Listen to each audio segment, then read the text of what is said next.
സമാഗമന കൂടാരത്തിൻ്റെ പ്രാകാരം ഉറപ്പായി നിർമ്മിച്ചത് അഥവാ മതിൽ എന്നാണ് പ്രാകാരം എന്ന ശബ്ദത്തിന് അർത്ഥം. ലക്ഷണയായി കെട്ടിയടച്ച സ്ഥലം അഥവാ മുറ്റം എന്നർത്ഥം കിട്ടുന്നു. പ്രാകാരത്തിൻ്റെ നീളം 100 മുഴവും 45.5 മീറ്റർ, വീതി 50 മുഴവും 22.25 മീറ്ററാണ്. പ്രാകാരത്തിന് ചുറ്റും ഒരു പ്രത്യേക വേലിയുണ്ട്. അതിൻ്റെ ചട്ടക്കൂട് 5 മുഴം, അതായത് 2.22 മീറ്റർ പൊക്കമുള്ള ഖദിര സ്തംഭങ്ങളാൽ നിർമ്മിതമാണത്. പുറപ്പാട് പുസ്തകം 27:18. നെടിയ വശത്ത് 20 തൂണുകളും കുറുകിയ വശത്ത് 10 തൂണുകളും, അങ്ങനെ 4 വശങ്ങളിലായി 60 തൂണുകൾ പ്രാകാരത്തിനുണ്ട്.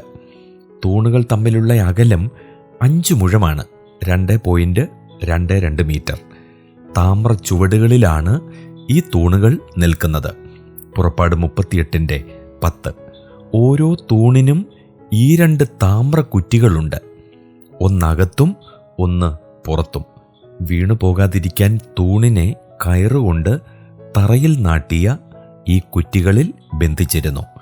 തൂണുകളുടെ മുകൾ ഭാഗങ്ങളെ പരസ്പരം ബന്ധിപ്പിക്കുന്ന ലോഹനിർമ്മിതമായ പട്ട അഥവാ ദണ്ഡാണ് മേൽചുറ്റുപടി, അതായത് ഫില്ലറ്റ്. ചുറ്റുപടികൾ വെള്ളികൊണ്ടുള്ളവയാണ്.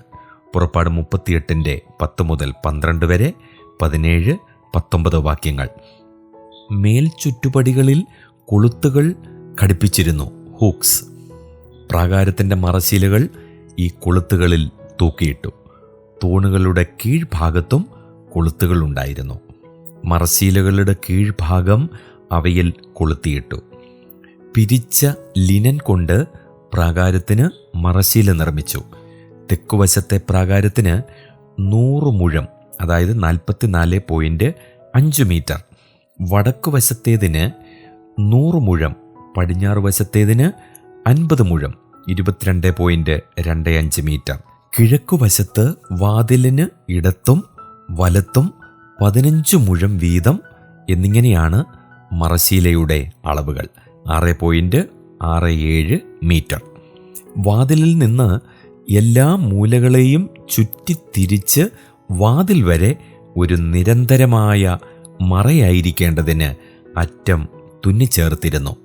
തൂണുകളുടെ പൊക്കത്തിന് തുല്യമായി മറശ്ശീലയ്ക്ക് 5 മുഴം, അതായത് 2.22 മീറ്റർ വീതിയുണ്ടായിരുന്നു.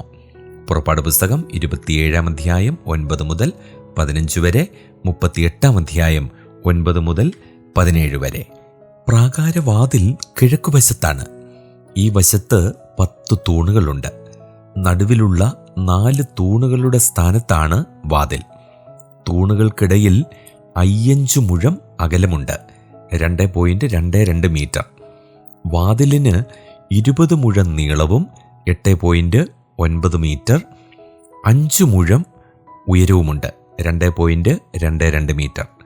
പ്രാകാരത്തിൻ്റെ വാതിലിന് നീലനൂൽ, ധൂമ്രനൂൽ, ചുവപ്പുനൂൽ, പിരിച്ച പഞ്ഞിനൂൽ അഥവാ ലിനൻ എന്നിവ കൊണ്ട് ചിത്രത്തയ്യൽ പണിയായി 20 മുഴം നീളമുള്ള ഒരു മറയും അതിന് 4 തൂണും അവയ്ക്ക് 4 ചുവടും വേണം.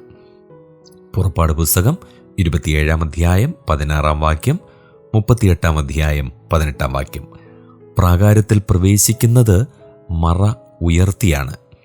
വാതിലിനും തിരുനിവാസത്തിനും ഒത്ത നടുവിലായി താമ്രയാഗപീഠം വെച്ചിരുന്നു.